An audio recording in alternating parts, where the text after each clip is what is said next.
बोल सांची दरबार की जय। जय जगत जननी माता जी ट्वाडी सदा ही जय। बोल मेरे दिल वाली सरकार की जय। सिया राम सिया राम सिया राम। मैं हर एक थर देखा आया पर तेरे वर्गा कोई नहीं। मैं हर एक याद देखी तेरे वर्गा कोई नहीं। मेहर करके तुसी किती तेरे नाम दी वाणी सुनकर मेरे मन के अंदर में सकून हुआ। चलना भी सिर रखना हर पीड़ा मिट जाएगी। मेरी मेहर कर देना राहें सारे खुल जाएं। मन हर वेले तेरे वर्गा कोई नहीं। तेरे वर्गा कोई नहीं। मैं हर सजदा आया तेरे वर्गा कोई नहीं। मुझे दाता बनाए रखना।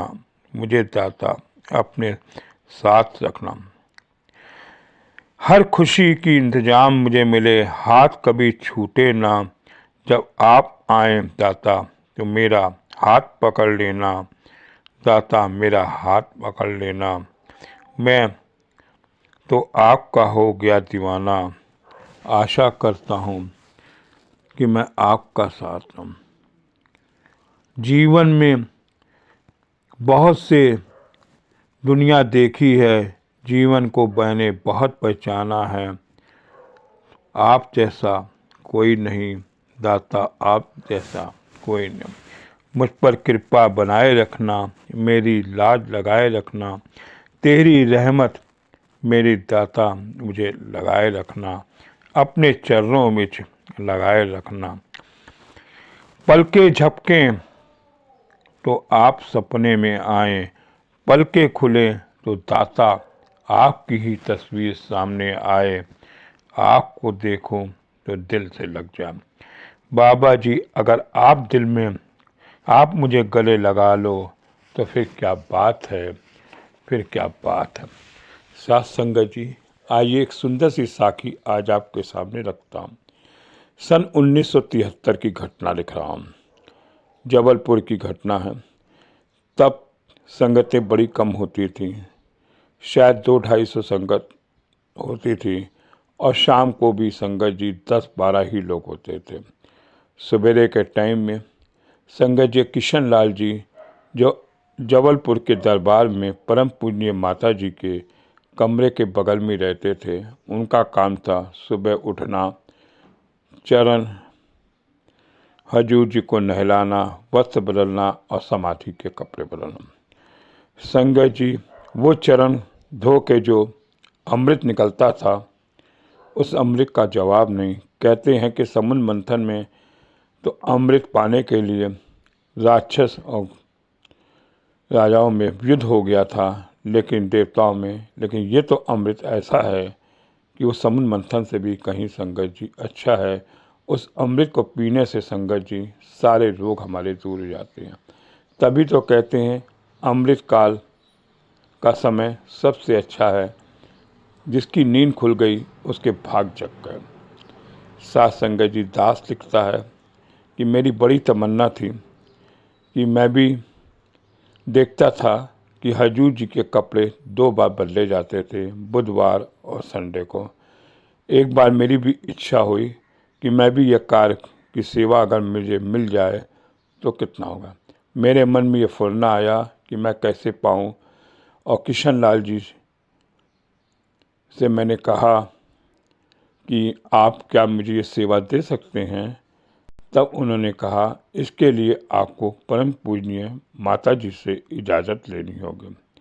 साथ संगत जी, मैं परम पूजनीय माता जी को मत्था टेकने गया तो परम पूजनीय माता जी हजूर के वस्त्र लेके खड़ी थी, और जैसे ही मैंने मत्था टेका और मुझे वस्त्र देते हुए कहती हैं जाओ किशन लाल जी के साथ तुम भी सेवा करो और हजूर के कपड़े लो। संगत जी ये मन में मेरी फुलना ही थी कि मुझे ये सेवा मिले, लेकिन दाता सब जानते हैं मेरी परम पूजनीय माता जी अंतर्यामी हैं और मुझे सेवा का मौका मिला। ऐसे ही संगत जी एक घटना और लिखता हूँ कि रक्षाबंधन का दिन था और दूसरे दिन मेरी इच्छा थी कि समाधि में या हजूर जी को नीले वस्त्र चढ़ाए जाएं और बहुत ही अच्छे लगते हैं।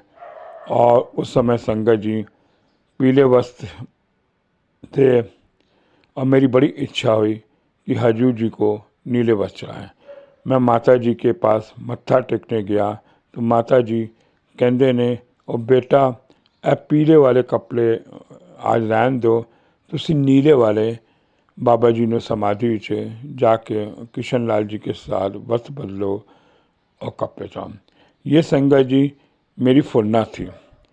हम क्या सोचते हैं, पवन रूपी बनकर अभी हम सोचते ही हैं कि संगत जी हमारी एक काम हो जाए, लेकिन हजूर तो और परम पूजनीय माता जी तो वो हैं जो कि हमारी हर भावना को समझ लेती हैं। तभी तो कहते हैं वो जबलपुर की धरती है कि जहाँ पे अगर थाली पे अगर आप फूल रख दें और फूलों के बीच में अगर इत्र छिड़क दें तो माहौल कितना सुगंधित हो जाता है। वही कहते हैं कि जबलपुर की धरती में जो मेरे हजूर की समाधि से जो इत्र की महक आती है वो शायद संगत जी हर घर पे पहुंचती है, हर घर पे पहुंचती है। तभी तो कहते हैं वो जबलपुर की बेदी नगर की धरती जो सुगंधित होकर हमारे मन को महकती है, हम नहीं समझते क्या होगा। तभी तो कहते हैं जबलपुर की धरती पे नूर महकता है, मेरे हजूर का चेहरा चमकता है।